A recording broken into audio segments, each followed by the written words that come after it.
Ahora sí.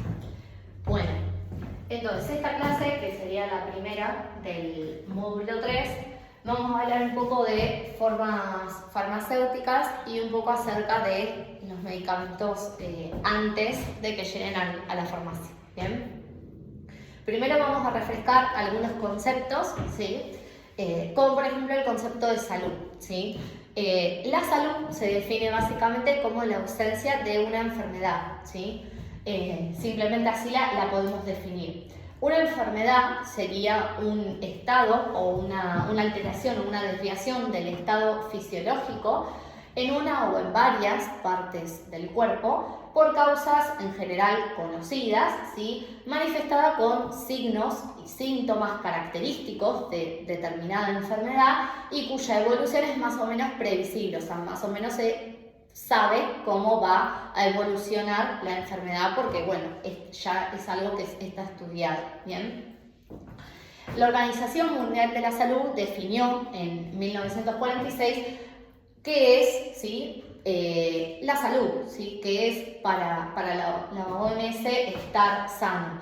Es el estado, o sea, lo define como el estado completo de bienestar físico, mental y social, ¿sí? Libre de incomodidad y de dolor. Bien. En el 1997, ¿sí? La salud, la OMS, la definió como aquello a conseguir para que todos los habitantes puedan trabajar productivamente, ¿sí? Y participar activamente de la vida social en la comunidad donde viven, ¿sí? Es decir, la salud, ¿sí? La Organización Mundial de la Salud la considera como un derecho, ¿sí? Como algo que no se puede comprar, no se puede adquirir de mala manera, sino que viene, ¿sí? Y que es un derecho que garantizado y que debería estar garantizada la salud para cada individuo, ¿bien? Por eso, ¿sí? Es que, por lo menos acá en Argentina, nosotros, o sea, todo individuo tiene derecho a la salud, ¿sí? Tiene derecho y todas las personas deben acceder, ¿sí? a poder tratarse, ¿sí? Y a poder utilizar, en caso de que lo requieran, medicamentos, ¿sí? En el caso nuestro, ¿sí? El derecho a la salud es una condición innata, ¿sí? E inalienable para todas las personas, es decir, esto que les decía, que la salud no se puede comprar, no es algo que se puede vender, ¿sí? Es un derecho y que le corresponde a cada ciudadano. Y cada persona tiene derecho a gozar, ¿sí? En un ambiente adecuado, ¿sí? Para la preservación de su salud, en un ambiente donde se preserve su salud y el acceso a una atención, ¿sí? Integral, ¿sí? Y tener derecho a ser atendido y para la dolencia o la afección que está teniendo, ¿bien? Y bueno, los ciudadanos tienen derecho, ¿sí? A su protección por parte, en este caso, del Estado Nacional, ¿sí? Y en el ámbito también internacional, ¿bien? La atención primaria de la salud es el enfoque, ¿sí? De la salud que incluye a toda la sociedad y que tiene por objeto garantizar el mayor nivel posible, ¿sí? De salud y de bienestar, ¿sí? Y su distribución equitativa para todos los ciudadanos, centrada en las necesidades de la gente, ¿sí? Tan pronto como sea posible, ya sea desde la promoción de la salud, ¿sí? Promoviendo la salud, previniendo las enfermedades, hasta también realizar un tratamiento, cumplir con los cuidados paliativos, ¿sí? Y con los cuidados si es que es necesaria, por ejemplo, una rehabilitación, ¿sí? Entonces, la atención primaria en la salud es eso, ¿sí? El enfoque que incluye a todas las personas y que tiene por objetivo garantizar el mayor nivel de bienestar para cada ciudadano, enfocándose en la prevención, tratamiento de las enfermedades. Bien. Por esto es que las farmacias, ¿sí? Oficinales tienen un rol, ¿sí? La farmacia oficinal, si bien es una entidad privada, porque la farmacia oficinal no es algo que le pertenezca al Estado, ¿sí? Por eso se dice que es una entidad privada. De hecho, las farmacias oficinales son consideradas pymes, o sea, empresas, serían mini pymes, o sea, empresas pequeñas. Pero, si bien son entidades privadas, son una extensión del sistema de salud, ¿sí? Son un centro de salud y son una extensión del sistema de salud público, ¿bien? Una extensión de los hospitales. Entonces, por tanto, nosotros también tenemos que tener un rol, ¿bien?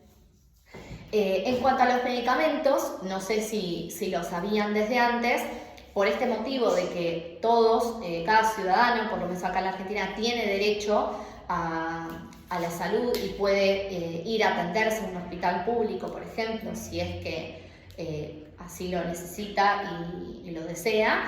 También los medicamentos, ¿sí?, son considerados un bien social, ¿sí? Los medicamentos, justamente por esto de que todos deberíamos tener derecho y todos deberíamos tener acceso, independientemente de la situación económica de cada uno, al medicamento, es que los medicamentos no tienen, ¿sí?, no perciben IVA. Es decir, son el único producto que no tiene el impuesto al valor agregado, que es el IVA, que está presente en cualquier otro producto. Bueno, los medicamentos están exentos de eso y el motivo es ese, que es porque son un bien social, ¿bien? Entonces, por ese motivo no se puede lucrar con ellos. Entonces, no hay impuesto, no hay IVA, ¿bien? En el caso de la farmacia, todo va a tener IVA, excepto los medicamentos. O sea, sí va a tener IVA, por ejemplo, los productos de perfumería. O sea, todo lo que no sea medicamento tiene IVA, lo que es medicamento no, ¿bien? Bueno, desde en cuanto a la farmacia, ¿sí?, ¿cuál es el rol de la farmacia? El rol de la farmacia van a ser varios. Uno es verificar la legalidad, la inocuidad y la conveniencia de la receta, ¿sí?, del paciente que acude a la farmacia, examinar el perfil medicamentoso del paciente, ¿sí?, y asegurarse de dispensar la cantidad exacta de comprimidos, de la cantidad exacta del medicamento para cumplir el tratamiento. Puede ser comprimidos, jarabes, distintas formas farmacéuticas, pero hay que garantizar, digamos, de brindarle al paciente, al momento que trae una receta, por ejemplo, brindarle la cantidad de medicamentos suficiente que necesita y que esa receta verificar, obviamente, que cumpla con las condiciones y que esté bien hecha, ¿bien? Otro rol de la farmacia es acopiar y sistematizar, ¿sí?, la información respecto a los antecedentes de uso de medicamentos por parte del paciente, ¿sí? Aclarar, por ejemplo, cómo es el régimen de dosificación y la forma de administración y aconsejar sobre precauciones. O sea, otro rol de la farmacia es justamente hacer una atención farmacéutica y poder explicarle al paciente, si es que éste no lo sabe, cómo se toma ese medicamento, ¿sí?, qué recomendaciones les podemos dar. Nosotros por eso insistimos tanto en ejercicios y demás en cuanto a eso, que ustedes ven en los ejercicios es lo que llamamos atención farmacéutica, ¿sí? Brindarle información al paciente, la información que precisa y que necesita para ayudar a aliviar su afección o para utilizar el medicamento de la forma correcta, ¿bien?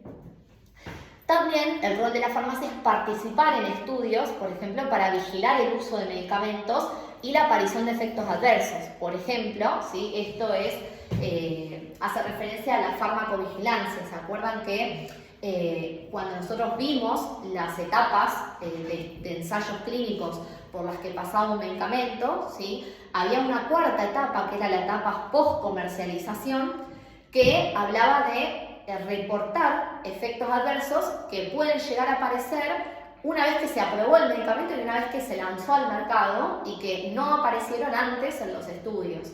Entonces, bueno, esa farmacovigilancia se hace desde la farmacia oficinal. Es decir, si un paciente viene y dice tener algún efecto adverso que no está declarado en el prospecto del medicamento, la farmacia tiene la obligación de informar a la ANMAT, que es la entidad que regula los medicamentos acá en Argentina, e informar que este medicamento dio tal efecto adverso. Entonces, de esa manera también participamos en los estudios que se hacen sobre los medicamentos para vigilar el uso y para vigilar y monitorear los efectos adversos. ¿Bien? Otro rol es la preparación de medicamentos, es decir, en el caso de los preparados magistrales, por ejemplo, la farmacia tiene también ese rol, o puede adoptar ese rol o esa responsabilidad de elaborar preparados de medicamentos. Otro es el tratamiento, ¿sí? Otro rol importante es el tratamiento de los síntomas de afecciones leves, ¿sí? Utilizando medicamentos de venta libre, ¿sí? Es decir, muchos pacientes van a la farmacia cuando tienen alguna dolencia leve o algo que por ahí no les llama la atención como para ir al médico y siempre recurren o tienden a recurrir al farmacéutico como para tratar de buscar una solución, ¿sí? Y cuando hablamos de síntomas de afecciones leves, hablamos de, por ejemplo, tos, acidez, un dolor de muela,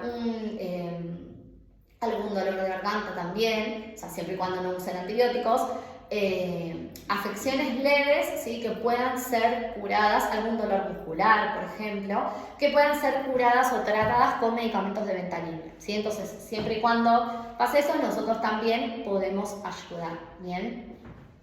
Y también, ¿por qué no a promover la salud, ¿sí? Desde la farmacia también se puede brindar información, se puede hacer campañas de prevención, ¿sí? Sobre alguna patología, por ejemplo. Hay muchas farmacias que lo hacen y que concientizan al paciente y hablan sobre distintas enfermedades y brindan información para promover la salud, justamente. Bien. Entonces, hay que garantizar, ¿sí? Otro rol de la farmacia que es muy importante es garantizar la calidad, la seguridad y la eficacia de los productos farmacéuticos, ¿sí? Que van a ser dispensados en esa farmacia. La seguridad y la eficacia, ¿sí? De un medicamento vienen demostradas, ¿sí? Ya están demostradas por los estudios clínicos que deben realizarse para poder aprobar un medicamento, ¿sí? Y para que la ANMAT, que es la autoridad sanitaria de nuestro país, pueda aprobar ese medicamento, ¿sí?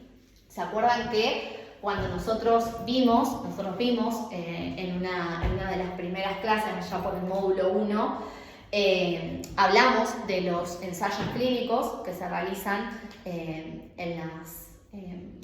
las diferentes etapas en las que consta cuando se descubre una droga, ¿sí?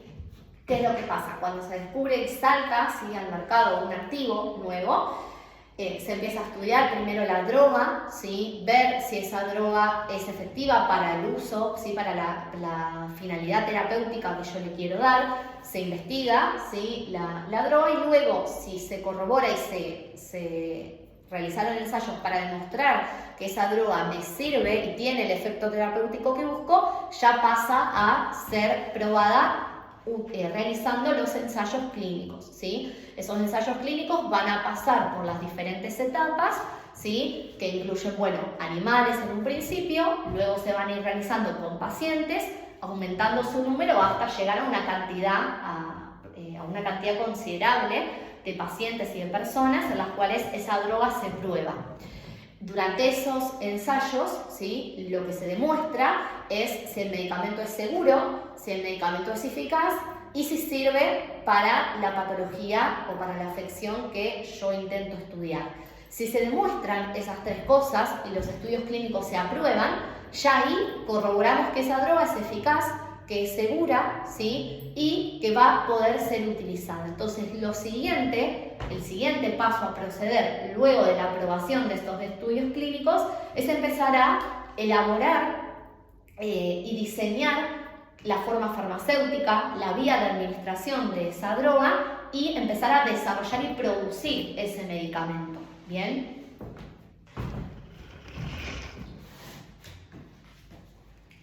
Entonces, una vez que se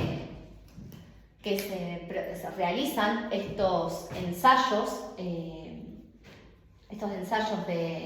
estudios clínicos, ¿sí? Ahí se garantiza la seguridad y la eficacia de esos medicamentos, ¿sí? También hay que verificar, y es importante verificar, la calidad, ¿sí? de ese medicamento, es decir, la capacidad que tiene ese producto para satisfacer las necesidades del usuario, ¿sí? Esa calidad viene garantizada, ¿sí? Por las normas que regulan la fabricación de medicamentos, como es la ANMAT, ¿sí? La ANMAT tiene una guía de buenas prácticas de fabricación para las personas que elaboran, que fabrican los medicamentos, que en este caso serían las industrias farmacéuticas, y también para importadores y exportadores de medicamentos, ¿sí? El cumplimiento también se puede realizar en base a la farmacopea argentina o a otra farmacopea de referencia que recogen los estándares de calidad de las materias primas y los medicamentos, ¿sí? ¿Por qué? Porque una vez aprobada la etapa de ensayos clínicos, hay que empezar a formular y diseñar cómo se va a elaborar ese medicamento, hay que elegir excipientes y por lo tanto hay que elegir materias primas. Esas materias primas también tienen que cumplir con ciertos requisitos de calidad y ciertos estándares que tienen que venir garantizados por el fabricador, por el que te vende la materia prima, ¿sí? El que le vende la materia prima al laboratorio tiene que demostrar que esa materia prima que el laboratorio va a utilizar para fabricar después el medicamento cumple también con los estándares de calidad que exige la ANMAT y que exige la farmacopea argentina. ¿Bien?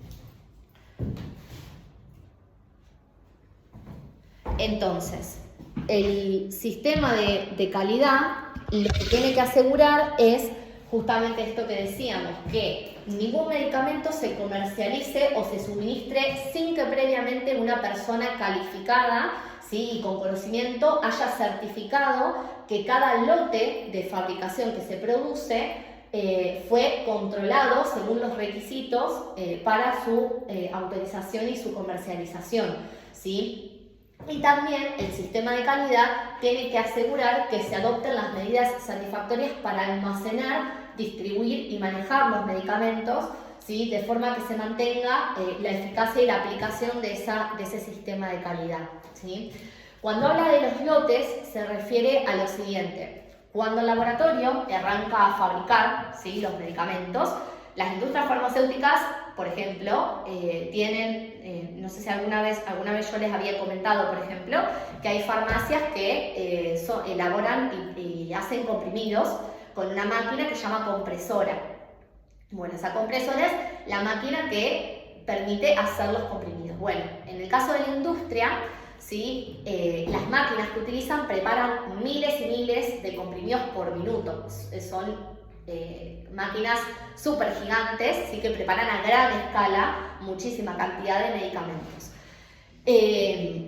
Lo que ocurre es que en la industria la producción se maneja por lotes, es decir, todos estos ensayos de calidad que se van a hacer, que ahora los vamos a ver, se hacen por lote, o sea, por grupito de medicamentos, ¿sí? Es como si yo dijera, bueno, a la mañana se hizo una tanda de amoxidal en jarabe que va a tener un número de lote. Entonces, a todo ese lote en conjunto se le van a hacer todos los ensayos juntos. Entonces, luego, eso es fácil, eso es práctico también, incluso porque post-comercialización ha pasado, y les pasa, es común en la farmacia, que el Colegio de Farmacéuticos saca una nota que tal laboratorio avisa que hay que retirar del mercado tal lote con tal número porque se detectó un desarrollo microbiológico, por ejemplo, en un jarabe, entonces, que no se había visto antes. Entonces hay que retirar todos los medicamentos que tengan ese número de lote, o sea, que estaban en esa tanda, ¿se entiende? Por eso hay que sectorizarlos, o sea, el laboratorio los fabrica de a tandas y de a lotes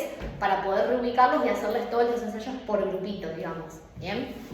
Ese lote es un número, o sea, van a ver que en el medicamento, cuando vayan a sus casas, van a ver que el medicamento siempre tiene la fecha de vencimiento y abajo dice L, que es lote, y un número, una serie de números. Ese es el número de lote, que los identifica a cada cajita y que los asocia a un lote. Pero ¿qué pasa poner si, no sé, ese medicamento fue vendido uno de esos lotes?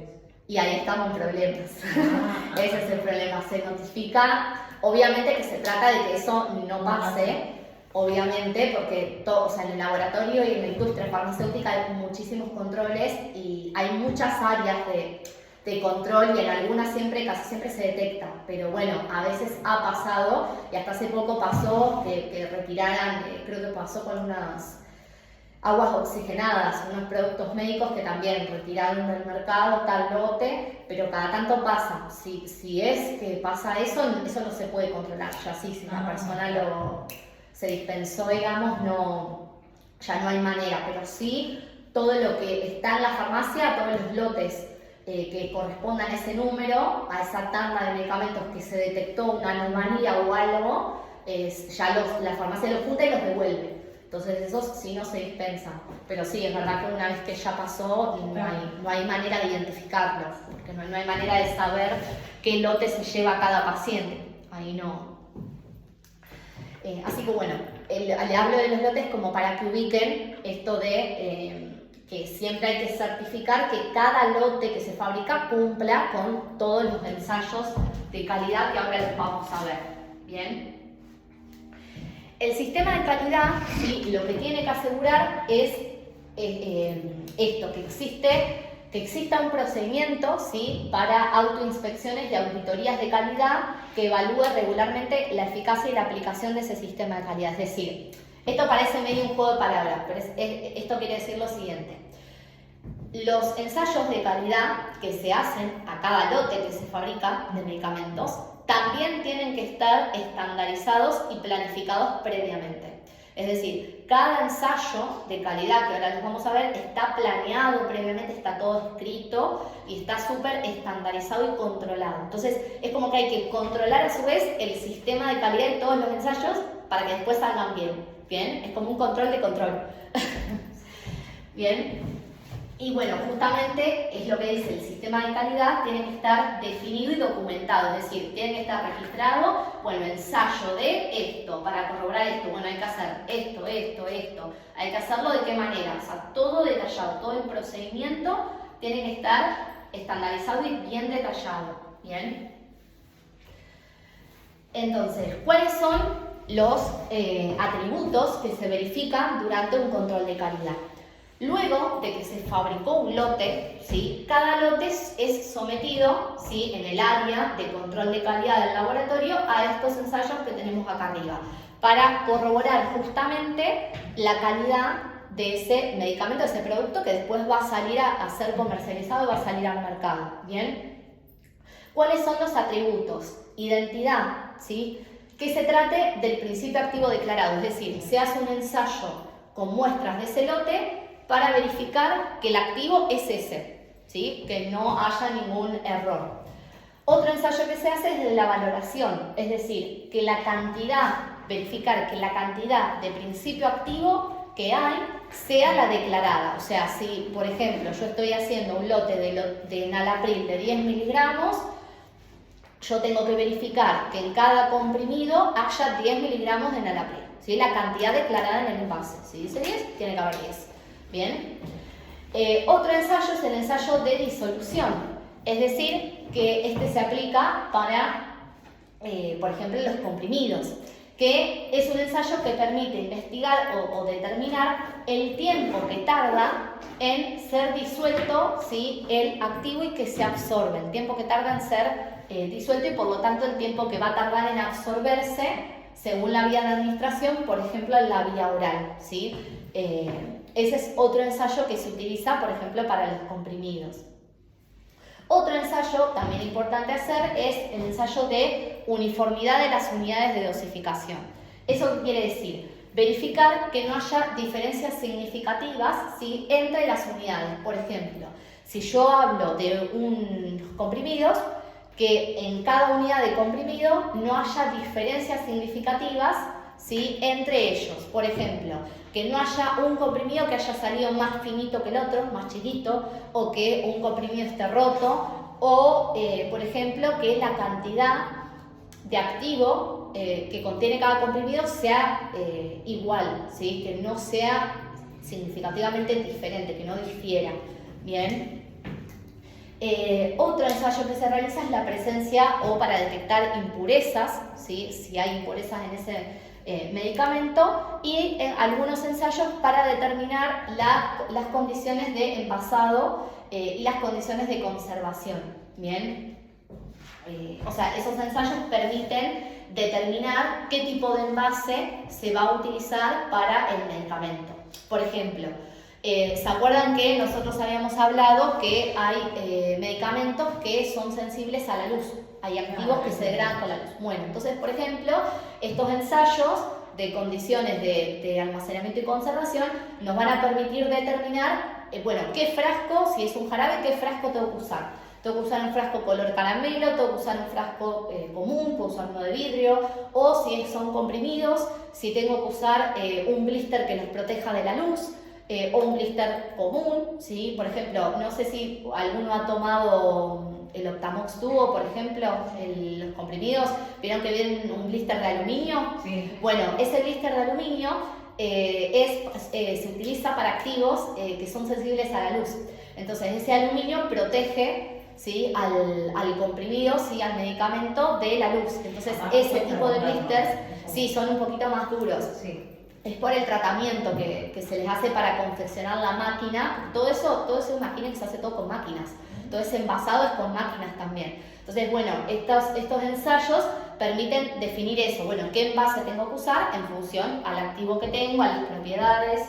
Bien. Bien. Ah, está que se cae a cada rato esto, chico. Sí, cuando Sí. se mueve. Ah, se mueve ahí. Claro.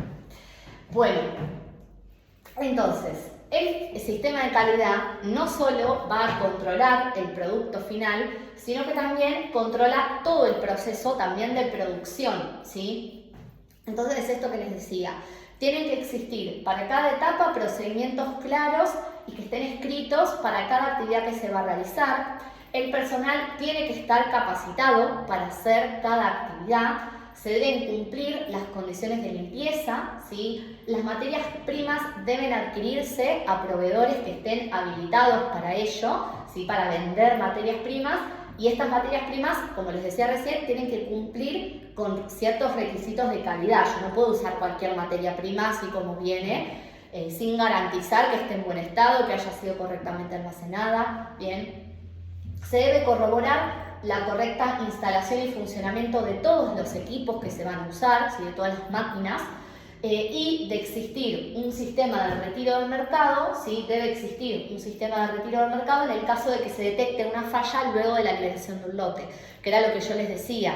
Esto de los lotes sirve para poder hacer un retiro del mercado mucho más rápido, ¿sí?, y identificar cada pieza, ¿sí?, cada cajita de cada medicamento. ¿Bien? Creo que se cayó de vuelta. De nuevo, sí. No, chicos, ¿veis? Ahí. Vamos a ver si poniéndola más adelante. Ah, capaz ahí. Listo. Genial. Bueno, vamos a ir ahora entonces a hablar un poco de las vías de administración, ¿sí?, de medicamentos, ¿sí? Algo habíamos visto en otras clases, pero bueno, no está de más darlo ahora, que es un poco más completo. Las vías de administración son las rutas de entrada del medicamento al organismo, ¿sí? Es la vía a través de la cual el activo, el medicamento, va a ingresar a nuestro cuerpo, ¿sí? La vía de administración, las diferentes vías de administración, lo que van a determinar son tres cosas. Una es la duración de acción, es decir, por cuánto tiempo el medicamento va a hacer efecto, ¿sí? También lo que va a variar según la vía de administración que se elija o que se emplee es la intensidad, o sea, qué tan efectivo va a ser el tratamiento. Y por último, el tiempo de latencia, que es ese tiempo de latencia es el tiempo que va a tardar en aparecer el efecto terapéutico. Por ejemplo, si yo tomo un comprimido, el tiempo de latencia es el tiempo desde que lo tomé hasta que me hace efecto, ¿sí? Ese tiempo se le llama tiempo de latencia. Bueno, la vía de administración que se seleccione va también a ir modificando ese tiempo de latencia, ese tiempo que tarda en hacer efecto el medicamento, ¿bien?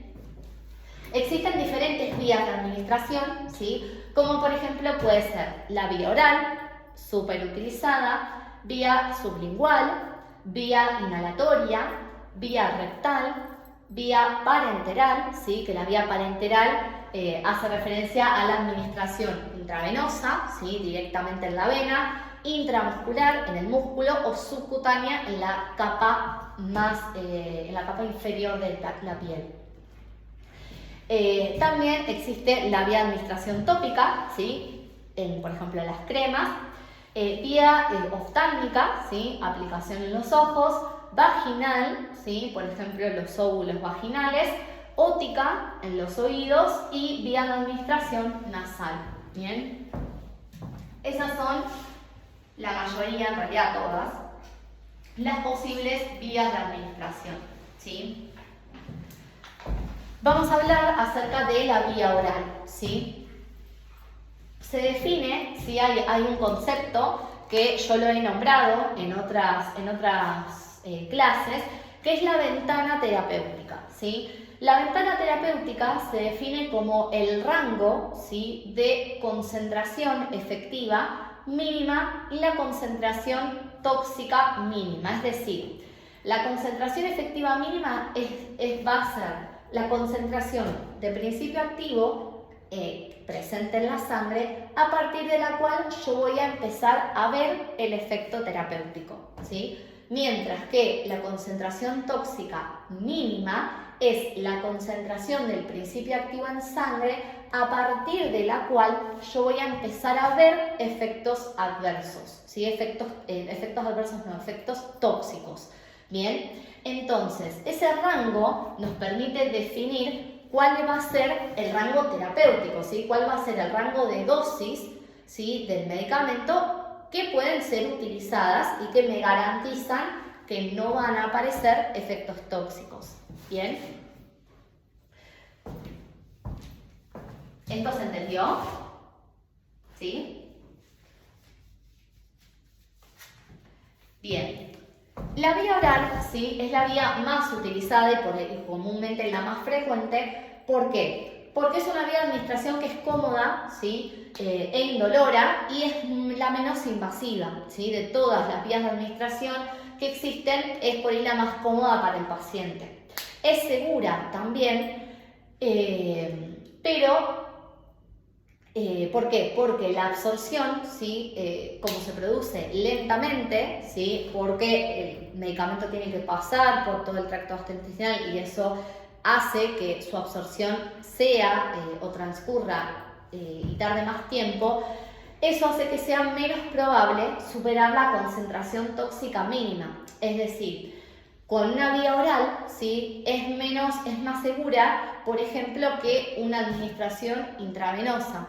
¿Por qué? Porque yo cuando administro, por ejemplo, un fármaco por vía intravenosa, lo estoy inyectando directamente en la sangre. Entonces, donde me pasé un cachito, ya está, o sea, mandé un montón más de fármaco a la sangre.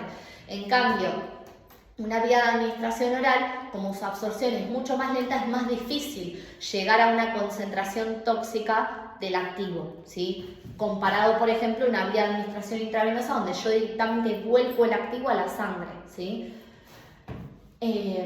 Otra característica de la vía de administración oral es que es versátil. ¿Por qué? Porque se puede aplicar a un amplio abanico de formas farmacéuticas. O sea, la vía de administración oral cabe en formas farmacéuticas como comprimidos, cápsulas, jarabes, cápsulas duras y cápsulas blandas, jarabes, soluciones, gotas. Entonces hay muchas formas farmacéuticas, ¿sí? Que pueden ser administradas por vía oral. ¿Bien?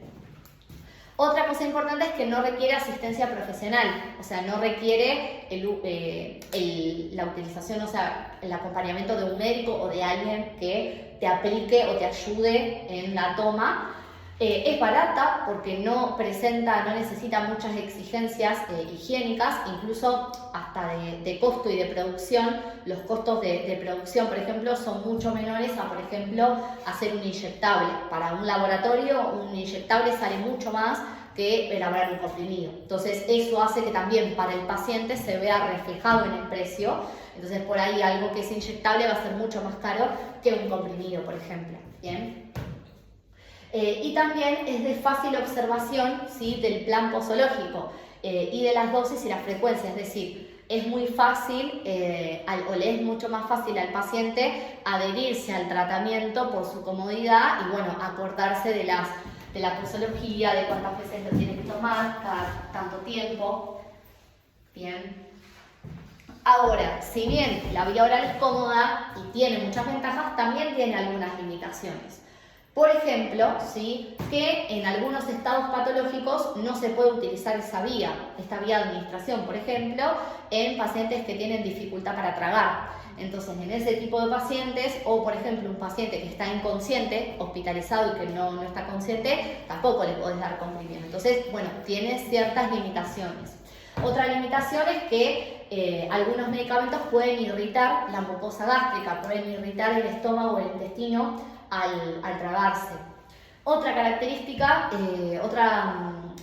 limitación son las características organolépticas desagradables. Por ejemplo, no sé si ustedes por ahí cuando eran más chicos o por ahí les ha pasado de tardar en tragar un comprimido, que por ahí les queda mucho tiempo y se le empieza a disolver y empiezan a sentir ese sabor amargo, feísimo. Bueno, eso también es otra limitación, que hay que tomarlo rapidísimo porque las características organolépticas de los comprimidos son horribles, o sea, saben feo, huelen feo, entonces hay que tomarlos rápido porque donde se empiezan a disolver son horribles. Por ejemplo, el paracetamol, que nunca se le disuelva porque es horrible. El paracetamol tiene un sabor súper amargo, es horroroso, muy feo. Hay activos que tienen un sabor horrible.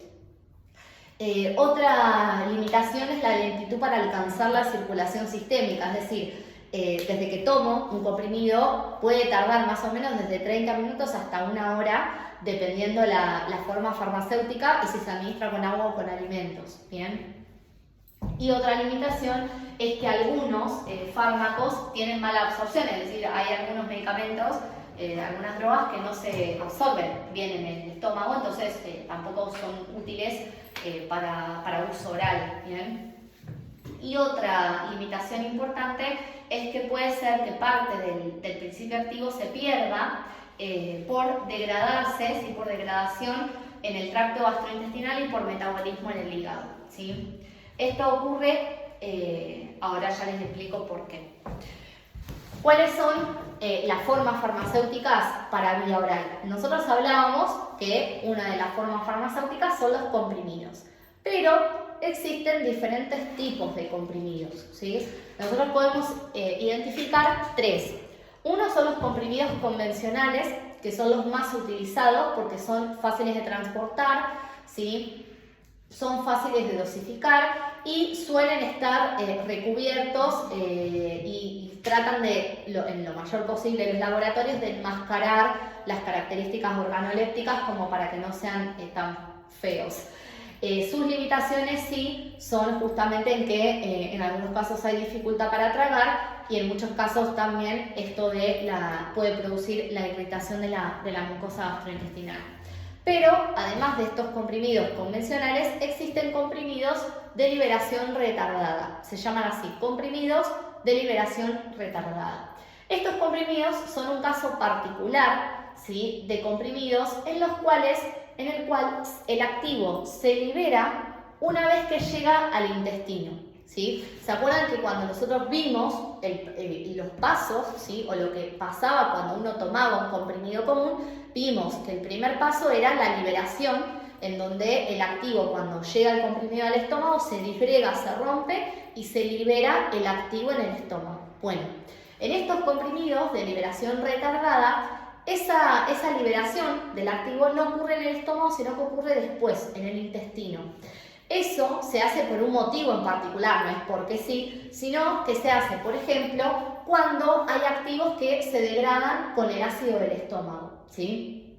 Por ejemplo, el omeprazol. El omeprazol es un activo que se degrada con el ácido del estómago, se degrada, se descompone.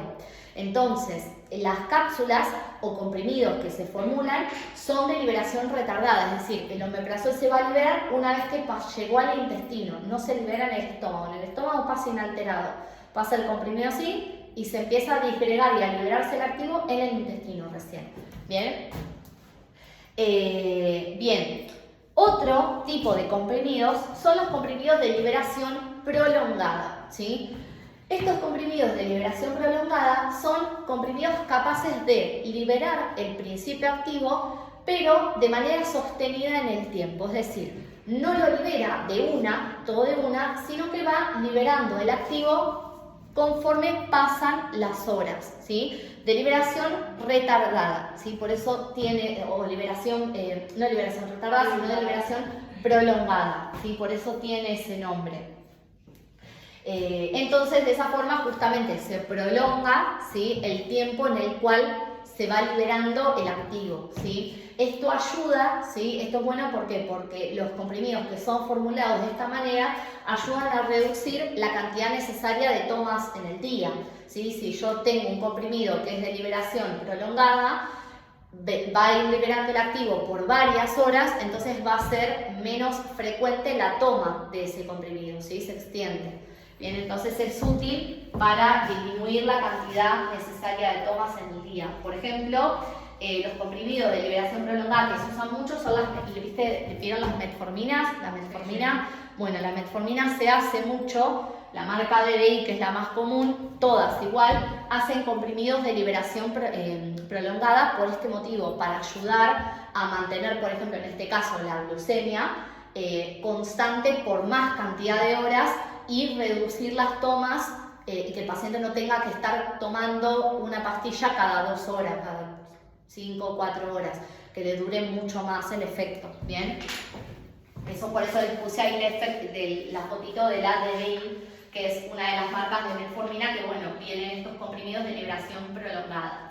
Sí es importante saber que esto también les puede pasar, que los comprimidos de liberación prolongada, al igual que los comprimidos de liberación retardada, no se pueden nunca partir, nunca, porque cuando se parten se pierde esa propiedad de liberación prolongada o retardada, nunca se parten. Solo los comprimidos que se parten son los comprimidos convencionales, que van a ver que todos los comprimidos que se puedan partir, siempre el laboratorio les va a hacer una ranura. O sea, yo la próxima les traigo, pero está marcado siempre. Ponele, si se puede dividir en 4, te lo marca así, o si se puede dividir a la mitad, te lo pone así. Bien, pero siempre va marcado. Si no está marcado, no se puede partir. Bien. Al igual que las cápsulas tampoco, por la forma farmacéutica que tienen, ninguna cápsula se puede partir tampoco. Así que bueno, para que sepan, porque también hay gente que por ahí el paciente puede no saberlo, y bueno, parte, por ejemplo, hay mucha gente capaz sin saber, parte la metformina. Y bueno, ahí es cuando no le hace el efecto que debería. Bien, vamos a ir a otro tipo de formas farmacéuticas, como son, por ejemplo, los comprimidos masticables, ¿sí? Los comprimidos masticables se mastican como los caramelos, pero lo que tiene es que ahí sí tienen que tener un saborizante, un endulzante, para poder enmascarar el sabor, porque si no, si lo mordés y tiene el sabor del paracetamol, es un asco. Entonces, suelen usarse mucho los comprimidos masticables en los chicos, que justamente como por ahí a la transición hasta que llegan a tomar comprimidos, pasan por estos comprimidos masticables que tienen sabor rico, entonces bueno, los toleran. Un ejemplo, por ejemplo, sería el tafirolito, que es paracetamol masticable, o el Mejoral, que también seguramente esa marca la tengan o la conozcan o la hayan escuchado.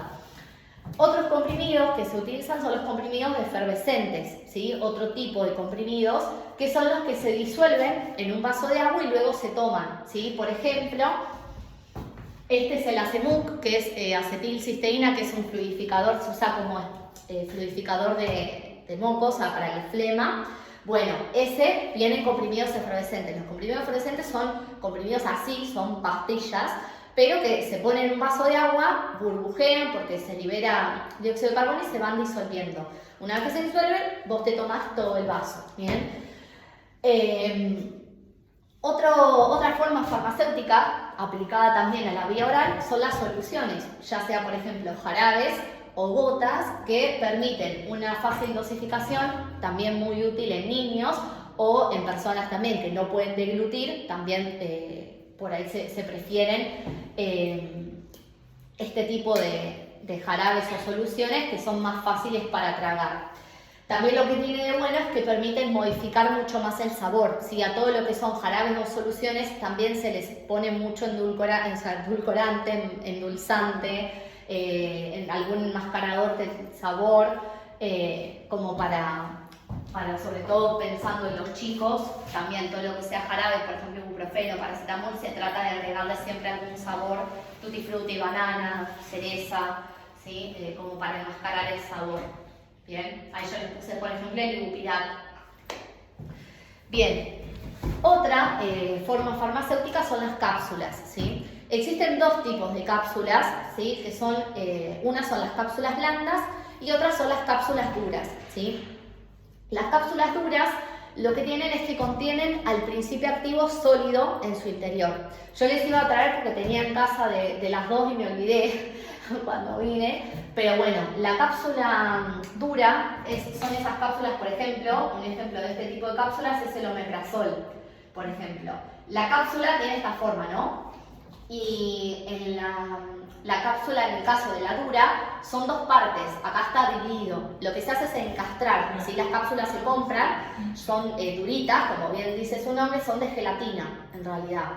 Y lo que hacen es encastrarse parte con parte. Pero, por ejemplo, yo tenía en casa unas que se pueden abrir y se ven el polvo adentro, ¿sí? En el caso de las cápsulas duras, contienen al activo sólido, entonces la llenan de polvo y después la tapan y la encastran, ¿bien? Entonces de esta forma se hacen las cápsulas, por esto no se pueden partir, o sea, que si uno quiere partir esto, o sea, como tiene polvo, no es algo que se pueda partir y dosificar a la mitad porque el polvo está acá. Entonces las cápsulas por eso no se parten, ¿bien? Otro tipo de cápsulas son las cápsulas blandas, ¿sí? Que contienen el activo ya disuelto en su interior, entonces como el principio activo ya está disuelto, actúan un poquito más rápido, ¿bien? Las cápsulas blandas son, por ejemplo, las que tiene el Actron. Esas cápsulas son, justamente, si uno las presiona, son recontra blanditas. Es como una sensación rara de tragar. Yo las veces que probé cápsulas blandas es raro cuando pasan y suelen ser medio grandotas también. Entonces por ahí es medio molesto al tragarlas. Pero bueno, esa es la diferencia, ¿sí? En las cápsulas duras el activo es sólido. Y en las cápsulas blandas el activo ya está disuelto. Bien, otra vía de administración es la vía sublingual, ¿sí? La vía sublingual, ¿sí? Tiene muchos beneficios, tiene algunas ventajas respecto a la vía de administración oral. ¿Por qué? Porque una de las limitaciones de la vía oral era la pérdida de parte del activo, ¿sí? La pérdida del principio activo por degradación en el tracto gastrointestinal y por metabolismo en el hígado. ¿Por qué? Porque cuando nosotros ingerimos, ya sea, por ejemplo, comprimido, cápsula, lo que sea, por vía oral, luego de que el fármaco se liberó, se absorbió y llegó a la circulación, llegó a la sangre, ¿sí? Desde la sangre, desde los vasos sanguíneos del intestino, esa sangre que ya tiene el fármaco va a circular hacia el hígado, ¿sí? Hasta el hígado, donde el hígado va a eliminar, a encargarse de eliminar y de filtrar esa sangre y eliminar toxinas. Entonces, en ese pasaje, ¿sí? En ese transporte del activo a través de la sangre desde el intestino, ¿sí? Hasta el hígado, se pierde parte del activo, ¿sí? Se pierde parte del principio activo. Luego de ese metabolismo en el hígado, esa sangre con el activo que queda va al corazón y esa sangre que llega al corazón, el corazón la bombea y la distribuye a todo el cuerpo, ¿sí? Entonces luego, así el activo después llega al sitio de acción y ejerce el efecto terapéutico, ¿bien? Pero ¿qué pasa? En ese trayecto se pierde parte del activo. En cambio, ¿sí? Al administrar el medicamento por vía sublingual, ese medicamento se absorbe por los capilares, que son los vasos sanguíneos que están debajo de la lengua, entonces van directamente a la sangre que va a circular directamente al corazón, sin pasar por el hígado, ¿sí? Por el metabolismo y la degradación del hígado. Entonces, de esa manera se aumenta la rapidez, porque la vía sublingual va a ser mucho más rápida que lo que tarda en hacer efecto un comprimido por vía oral, y va a aumentar así también la eficacia del tratamiento, ¿sí? ¿Se entiende? ¿Se entendió?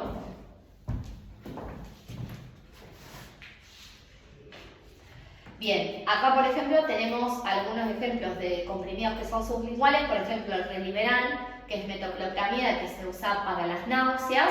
Viene uno que es sublingual, que se pone abajo de la lengua. El comprimido que es sublingual se deja ahí, no se traga, y se deja que solo se disuelve, y ahí se absorbe. De esa manera se utiliza, ¿bien? O también viene el ketorolac, que es analgésico y antiinflamatorio, también viene, ¿bien? Bien, vamos a ir a la vía inhalatoria, ¿sí? Que es otra vía. La vía inhalatoria consiste en la introducción por la boca de medicamentos que están contenidos en spray, ¿sí? En forma de pequeñas partículas o de gotas muy chiquitas que llegan hasta los pulmones, ¿sí? Lo que hay que hacer, ¿sí? Para poder aplicar o utilizar la vía inhalatoria es lo siguiente. Ese sería más o menos el procedimiento de cómo utilizar un puff, por ejemplo. Por ejemplo, un puff de salbutamol, que es muy utilizado y que muchas personas lo utilizan, por ejemplo, para el asma o para cuando tienen espasmos y les cuesta respirar. Bueno, para abrir un poco las vías aéreas y respirar mejor, utilizar este puff de salbutamol. Lo que se hace es armar el aerosol siguiendo las instrucciones del fabricante y se agita primero, antes de usar. Hay que expulsar primero todo el aire del pulmón, o sea, expirar, ¿sí? Luego de una expiración, se coloca el aparato en la boca, ¿sí? El aplicador en la boca, y se aprieta con los labios sobre la boquilla, como está en la foto, y se inicia la inspiración tomando aire por la boca, ¿sí? Y seguidamente, enseguida hay que pulsar el botón, que el botón va a estar arriba, ¿sí? Del puff, presiono el botón y ahí sigo con la inspiración por la boca profunda y continúo. Entonces, de esa forma, cuando yo inspiro por la boca y a su vez aprieto el gatillo, ¿sí? El botón, toda la dosis del spray es inhalada, ¿sí? Justo cuando yo inspiro por la boca. Lo que hay que tratar de hacer luego es retener unos segunditos la respiración, como para conseguir que penetre, ¿sí? Llega hasta los pulmones el activo, y después sí ir expulsando el aire lentamente, ¿sí? En el caso de tener que volver, por ejemplo, si hay pacientes que tienen que hacer 2 puffs, o sea, que tienen que hacerse más de uno, hay que esperar unos minutitos, 5 minutos más o menos, antes para realizar la siguiente aplicación, ¿bien? Además de venir en aerosol líquido, también existen otras formas farmacéuticas que son inhalables, como por ejemplo los inhaladores en polvo, ¿sí? Una marca que es conocida es el Ceretide, se llama Ceretide Discus, que son discos que contienen las cápsulas de polvo para inhalar. Entonces, esas cápsulas de polvo, cuando vos presionás el botón, se separan, entonces uno inhala el polvo, bien, viene dosificado ya. Otra forma farmacéutica inhalable son las soluciones para nebulizar, ¿sí? Soluciones también vienen salbutamol, por ejemplo, o budesonide también, que son broncodilatadores, también se coloca en el nebulizador y se inhala el vapor, ¿bien? Bien, vamos a ir a la vía de administración rectal. La vía de administración rectal consiste en la introducción en el conducto anal de unos preparados sólidos que son supositorios, ¿sí? Los supositorios sería la forma farmacéutica de la administración rectal, ¿bien? Los supositorios tienen una forma que es cónica, ¿sí? O de bala, tienen como una forma así, ¿sí? Una parte más afinada, ¿sí? Y lo que tiene es que se funden a la temperatura del organismo, es decir, la temperatura del cuerpo es 37 grados, bueno, a esa temperatura ese supositorio se funde, se disuelve, entonces ahí el activo se absorbe, ¿bien? Lo que hay que, para utilizarlo, hay que introducir la parte cónica, ¿sí? Orientada hacia el interior, más o menos unos 5 centímetros en el conducto anal para que quede retenido en el interior, ¿sí? También se recomienda juntar las nalgas y hacer fuerza como para que unos segundos como para asegurarse.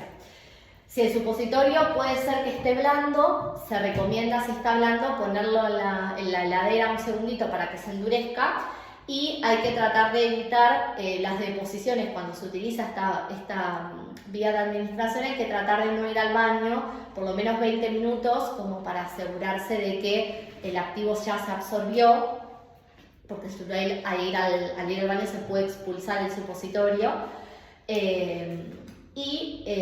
Salvo a no ser que el supositorio sea laxante, un laxante como por ejemplo los supositorios de glicerina, ¿sí? Que se vienen para adultos y para chicos. Los supositorios de glicerina se usan mucho, sobre todo en chicos, como laxante. Entonces, bueno, a menos que sea ese, que justamente el efecto es laxante, a menos que sea ese, en el resto de los casos se recomienda no ir al baño por lo menos 20 minutos. Y si hay que fraccionar un supositorio, el supositorio se puede fraccionar, se hace en sentido longitudinal, o sea, se tiene que fraccionar así, no así. ¿Bien? Bien, lo que tiene esta vía de administración es que también tiene una ventaja, que al igual que la vía sublingual, se absorbe directamente a la circulación sin pasar por el hígado, ¿sí? Por el metabolismo del hígado. Entonces también es una vía de administración que es rápida, ¿sí? Y tarda mucho menos en hacer efecto, ¿sí? Se absorbe a través de los vasos que irrigan el recto, ¿bien? De esa forma se absorbe y llega directamente a sangre, ¿bien? Además de los supositorios, existen otra forma farmacéutica que son los enemas, ¿bien? Que por ejemplo, bueno, acá les muestro la marca más conocida, que es el Enemol, que bueno, tiene ya el dispositivo para introducir y expulsar el líquido que contiene para realizar el enema. Bien. O sea, y bueno, si bien en el caso de la vía de administración rectal es muy común utilizar supositorios de glicerina, que son los laxantes, esta vía de administración rectal con supositorios puede ser utilizada también tranquilamente para cualquier otro medicamento. Pasa que, bueno, van a ver que la utilidad o el medicamento que más se utiliza en supositorios es el de glicerina como laxante, es el más común. Bueno, existe otra vía de administración, que es la vía de administración parenteral, ¿sí? Que consiste en aplicar el medicamento, ¿sí? Por vía inyectable, ¿bien? Esta vía parenteral se utiliza cuando se necesita una absorción rápida del medicamento, o sea, se necesita que el medicamento llegue a sangre lo más rápido posible, por ejemplo, por alguna emergencia, cuando hay una mala absorción por vía oral, o sea, cuando el medicamento, por ejemplo, esa droga que quiero administrar, no se absorbe bien por vía oral, entonces necesito usar otra vía. Cuando el medicamento se degrada, por ejemplo, en el estómago o lo degrada el hígado, cuando el estado físico o psíquico del paciente no permite realizar otra vía de administración y cuando aparecen efectos indeseables utilizando otras vías de administración que no sea esta, ¿bien? Entonces, bueno, se utiliza cuando se cumplen algunas de esas situaciones, ¿bien? Ahí vemos en la foto cómo son los ángulos, ¿sí? Para cada aplicación, ¿sí? Las vías de administración más comunes es, por ejemplo, la intramuscular, ¿sí? Que llega directamente a la capa del músculo, pincha el músculo y deposita el activo ahí. Otra es la vía de administración subcutánea, ¿sí? Que llega hasta el tejido subcutáneo que está debajo de la dermis, que es la segunda capa de la piel. Bien, mientras que la vía intravenosa es la que pincha directamente una vena y vuelca el activo allí. Bien. ¿Cuáles son las desventajas de la vía parenteral? ¿Sí? Cualquiera de las tres, intramuscular, intravenosa o subcutánea. Las desventajas son que son doloras, son vías de administración que suelen ser dolorosas, son invasivas, ¿sí? Son costosas también, por esto que les decía, que ya de por sí de entrada la fabricación de un inyectable es mucho más cara que un comprimido, por ejemplo, entonces son medicamentos que son más caros, ¿bien? Además, sus formulaciones requieren cuidados especiales, ¿sí? También cuidados, por ejemplo, de almacenamiento. Hay algunas, por ejemplo, en el caso de, no sé, vacunas, almacenamiento sí o sí en heladera, a determinado rango de temperaturas, por ejemplo. Otra desventaja es que permiten aplicar pequeñas cantidades, o sea, no se pueden administrar grandes cantidades, grandes volúmenes, y requiere de personal capacitado para poder utilizarlo, ¿sí? Entonces, bueno, eso también es una desventaja frente a, por ejemplo, una vía de administración oral. Bien. Vamos a ver la vía intravenosa. La vía intravenosa es la vía más rápida, ¿sí? ¿Por qué? Porque el medicamento ingresa directamente a la circulación, ¿sí? Entonces no tiene tiempo de latencia, o sea, no tarda tiempo en hacer efecto el medicamento, ¿bien? Solo la vía intravenosa se utiliza solo en pacientes hospitalarios y es la única vía que permite aplicar grandes volúmenes de solución, ¿sí? De líquido. Mientras que la vía intramuscular y la vía subcutánea no son vías de administración exclusivamente de uso hospitalario, sino que son vías de administración que incluso son las vías utilizadas en muchos corticoides o en vacunas, la vacuna de la gripe o la de la neumonía, que bueno, si hay vacunatorio en la farmacia se pueden aplicar, ¿sí? En la farmacia, en la aplicación de inyectables se utilizan estas dos vías, subcutánea e intramuscular, ¿bien?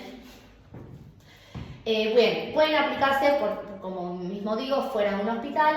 En general también igual tiene que haber un personal capacitado que lo aplique. Solo, esto sí, se pueden aplicar volúmenes pequeños. La vía intramuscular suele ser menos dolorosa que la vía subcutánea, pero la vía subcutánea es más fácil para la autoadministración. Por ejemplo, ¿se acuerdan de las insulinas que son por vía subcutánea? Bueno, por ahí el paciente, una vía subcutánea le es más fácil que una vía intramuscular, ¿bien? Aplicárselo a sí mismo. Pero bueno, la subcutánea puede ser un poquito más dolorosa que la vía de administración intramuscular. Bien, otra vía de administración es la vía de administración tópica, ¿sí? Que consiste en aplicar medicamentos sobre la piel en forma de pomadas, en forma de crema o loción para conseguir un efecto local, ¿sí? Es como yo les he dicho en otras situaciones. Una vía de administración tópica, ¿sí? O sea, es decir, se aplica en la piel. La cantidad de medicamento que se absorbe, es decir, que llega a sangre, es muy poquita porque a través de la piel no se absorben grandes cantidades de activo. Entonces, lo que llega a sangre es muy poquito. Entonces, por eso, con una vía de administración tópica se minimizan todos los efectos adversos sistémicos, o sea, todos los efectos adversos que aparecen cuando el medicamento llega a sangre en cantidades considerables. Entonces, por lo general, cualquier medicamento que se administre en forma tópica, ¿sí? En crema, ungüento o pomada, no va a tener efectos adversos sistémicos, ¿sí? Va a tener efectos adversos locales, ¿sí? Bien, entonces, como recomendación, ¿sí? Siempre al utilizar la vía tópica, siempre hay que lavar y secar la piel, ¿sí? Antes de cada aplicación, aplicar una pequeña cantidad de forma uniforme en la zona, extendiéndola, ¿sí? Uniformemente. Siempre se recomienda lavarse las manos después de aplicarse alguna crema, ¿sí? O preparado, para evitar que por contacto, sin darse cuenta, yo me aplico una crema y después, no sé, me toco el ojo, entonces ahí, bueno, estoy ingresando un medicamento a otra zona del cuerpo por otra vía, ¿bien? O por la boca, ¿bien? Y bueno, lo que tiene es, como les decía recién, se minimizan los efectos adversos sistémicos porque la administración es tópica, ¿sí? Bien, vamos con las formas farmacéuticas que se utilizan por vía tópica. Habíamos visto, por ejemplo, crema, ungüento, pomada, loción, shampoo y spray, ¿sí? Por ejemplo, en el caso del shampoo, que se usa en la piel de lo que es el cuero cabelludo. En spray, por ejemplo, que se usa en la boca, ¿sí? En la mucosa de la boca, por ejemplo, un spray como el Oralzone, por ejemplo, que es para llagas, eso sería algo tópico, ¿sí? Sería una administración tópica también. Bueno, y después habíamos visto, y lo que son lociones también, por ejemplo, el agua de Alibur, que también se vende en la farmacia, o el agua blanca o loción blanca, que por ejemplo se usa para el acné, que es un preparado que se hace en la farmacia. Bien, o pasta al agua también, que es otro preparado también que se hace en la farmacia. Bueno, y después tenemos la crema, la pomada y el ungüento, que la diferencia entre esas tres estaba en la cantidad de agua. La crema tiene más cantidad de agua que una pomada y una pomada tiene un poquito de más cantidad de agua que el ungüento. El ungüento es súper oleoso, o sea, el tacto es una crema que deja oleosidad. En cambio la crema, o sea, la crema tiene más contenido de agua, entonces es algo más acuoso, que se absorbe más fácil, se evapora mucho más fácil, entonces no deja la sensación grasosa. Un ungüento es mucho más pesado, por así decir, ¿bien? En la consistencia se siente. Bueno, y el ungüento, por ejemplo, es la bonesia.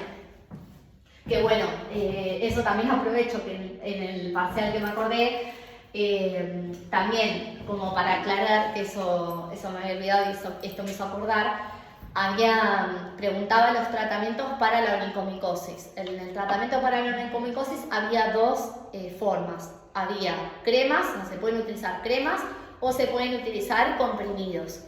Las cremas, una de ellas era la unesia, por ejemplo, que es la droga que contiene es bifonazol, que lo que se recomendaba para el uso era limar la uña para que se absorbiera mejor el activo y colocar el bifonazol, ¿bien? Y otra forma o otra medicación para tratar la onicomicosis son los comprimidos.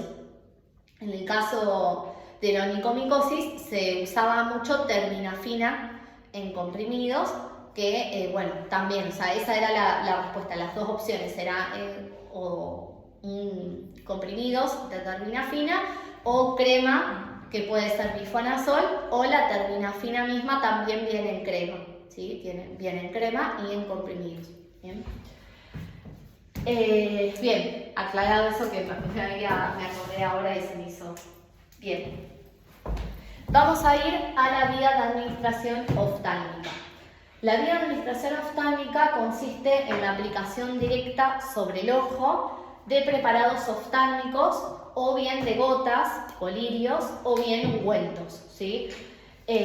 Los colirios, para el uso de los colirios, lo que se recomienda es inclinar ligeramente la cabeza hacia atrás, ¿sí? Y hacia el ojo donde se pongan las gotas, ¿sí?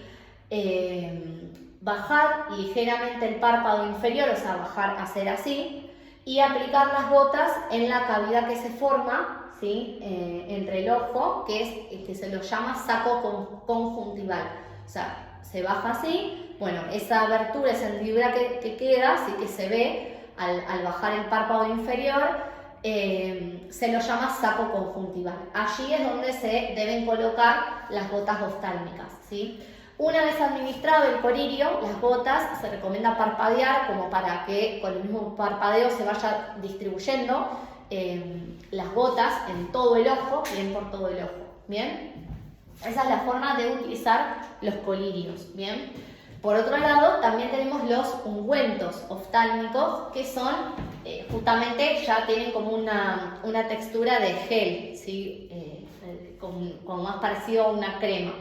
En el caso de los ungüentos oftálmicos también hay que inclinar la cabeza hacia atrás y hacia abajo, bien, y bajar ligeramente también el párpado inferior y extender la pomada siguiendo el saco conjuntival, o sea, no se pone así en el ojo, tocándose el ojo, sino que se pone ahí al borde del ungüento, ¿sí? Nunca directamente sobre el ojo. Mantenemos los ojos cerrados, en ese caso durante 1 o 2 minutos, para que la pomada pueda extenderse y distribuirse adecuadamente, ¿sí? O sea, por vía oftálmica podemos encontrar entonces colirios, forma farmacéutica colirios, y otra forma farmacéutica que son los ungüentos oftálmicos, ¿bien? Bien, los colirios, ¿sí? Y ungüentos oftálmicos en general tienen una particularidad, que es que la vida útil, ¿sí? De ese medicamento es de 3 meses una vez que fueron abiertas, ¿sí? Esas gotas. ¿Por qué? Porque todo lo que es para ojos, ¿sí? Todas las formulaciones que son colirios o soluciones oftálmicas o ungüentos oftálmicos son estériles, es decir, no hay microorganismos ahí. Entonces, una vez que uno abre un colirio, ya ahí se pierde la esterilidad porque ya ese colirio pasa a estar en contacto con el ambiente externo y por lo tanto ya ingresaron microorganismos.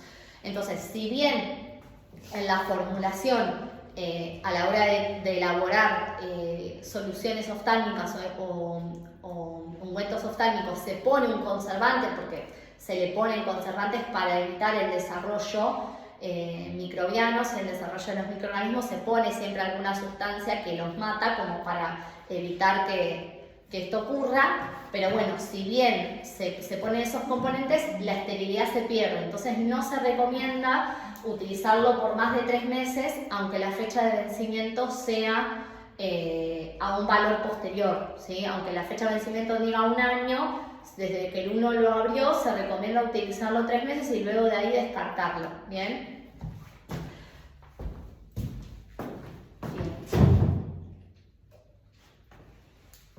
Después tenemos la vía de administración vaginal, que consiste en introducir el medicamento en la vagina en forma de óvulos, ¿sí? Los óvulos son parecidos a los supositorios, o en forma de pomadas, ¿bien? De pomada también de crema para administración vaginal.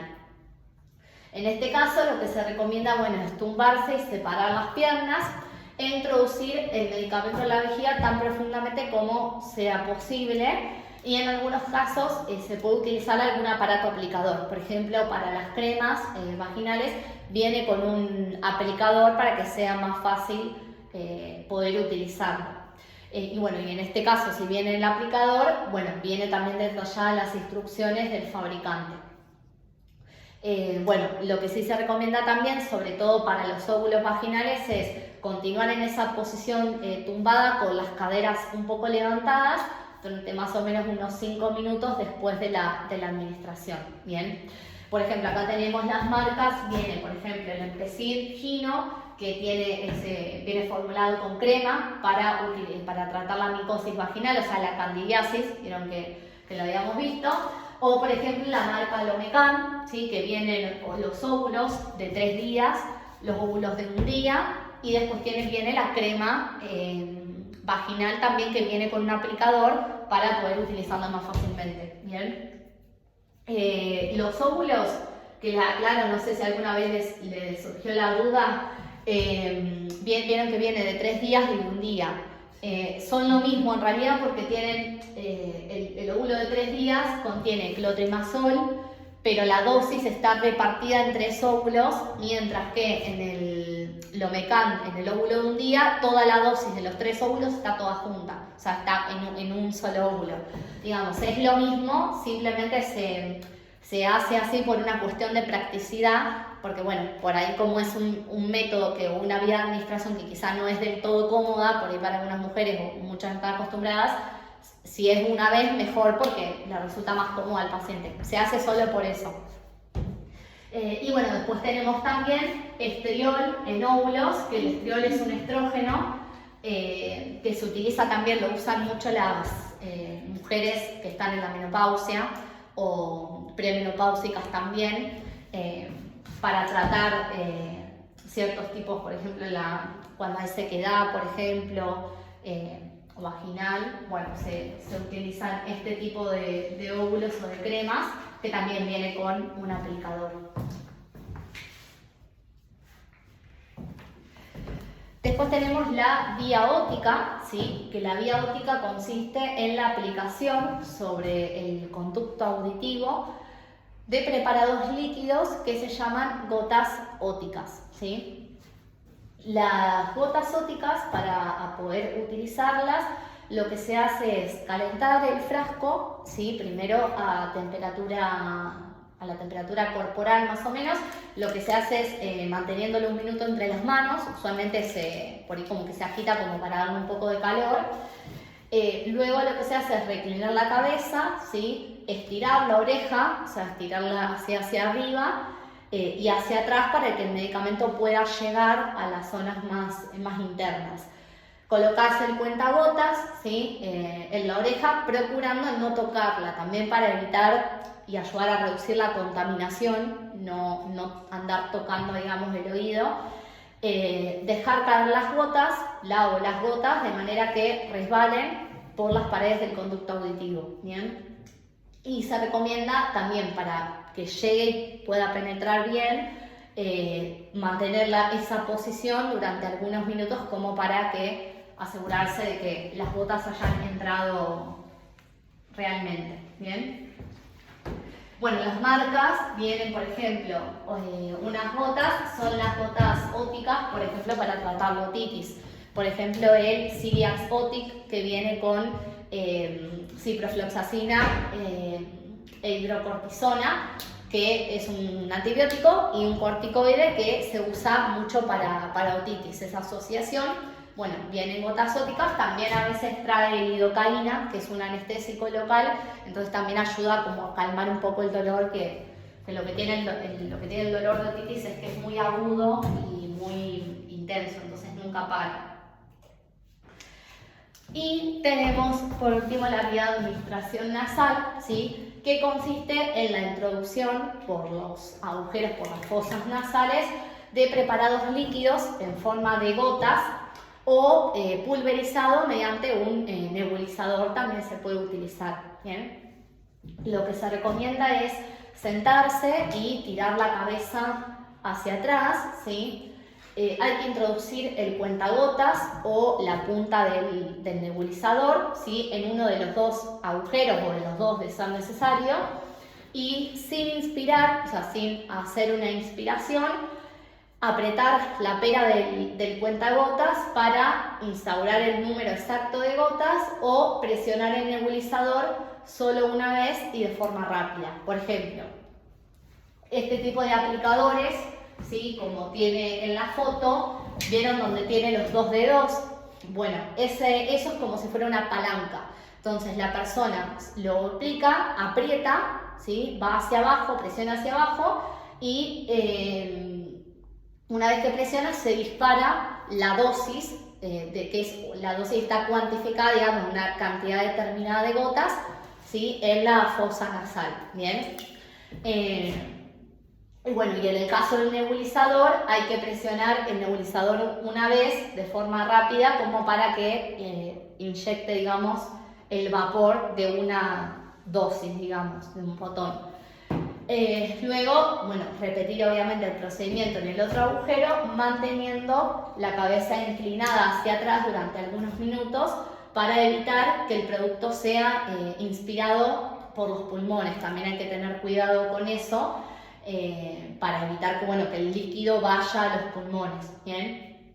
Hay que respirar por la boca, ¿sí? En los minutos posteriores a la aplicación, y procurar, ¿sí? No sonarse la nariz, por lo menos por un rato, como para evitar también eliminar el activo que recién metí. Si yo lo aplico y enseguida estornudo o me sueno la nariz, ya el activo sale, digamos.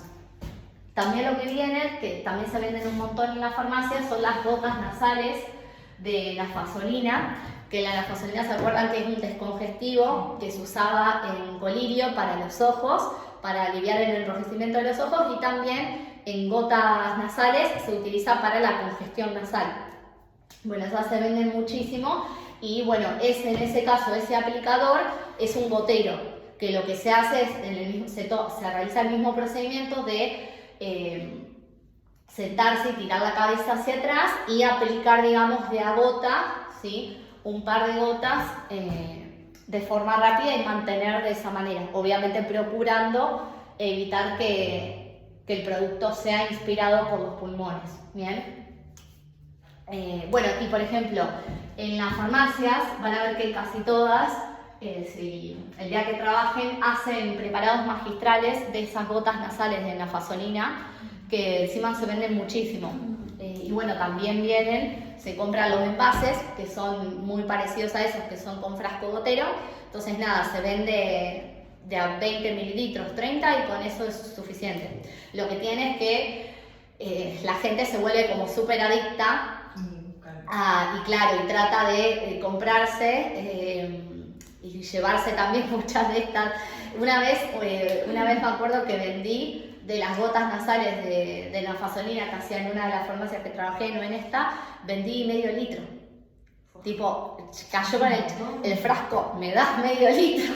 Yo me quedé, bueno, digo, porque sí, un montón. Hay gente que es re adicta, porque tiene que ver un poco con eso, cuando por ahí la persona que se acostumbra o que vive capaz con rinitis alérgica, que la rinitis siempre estás congestionado todo el tiempo, estás sonándote los mocos a cada 2x3, la gente que es así vive a este tipo de gotas descongestivas, porque si no, no respira más o menos. Sí, es re molesto. Pero bueno, sí. Profe, una vez que el recipiente se abre y todo, ¿cuánto dura?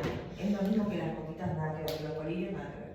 No, sí, también va a tener un vencimiento, tiene un vencimiento largo, digamos, pero sí, no se recomienda tampoco utilizarlas por más de 3 meses. Tampoco no sería tan grave en este caso porque las gotas nasales se aplican en la nariz, que nosotros continuamente estamos en contacto con el medio externo. Entonces, si bien, digamos, puede ingresar una bacteria a los pulmones, o sea, uno con los reflejos del estornudo y de la tos puede eliminar los microorganismos. Entonces, como es una vía de administración en la cual uno permanentemente está en contacto con agentes, con microorganismos del aire, no sería algo tan terrible.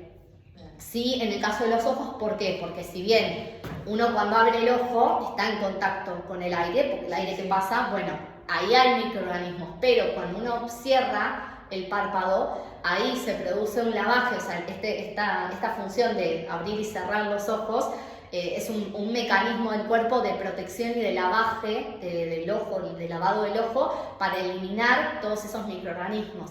En ese caso, ¿sí? Hablando en el ojo, todo lo que es, o sea, toda esta parte del ojo es lo que está en contacto con el medio externo. La parte de atrás del ojo ya no, ya eso es estéril. Entonces yo lo que introduzco ahí tiene que ser estéril, porque si bien el ojo está en contacto con el abrir y cerrar de los párpados, se limpia.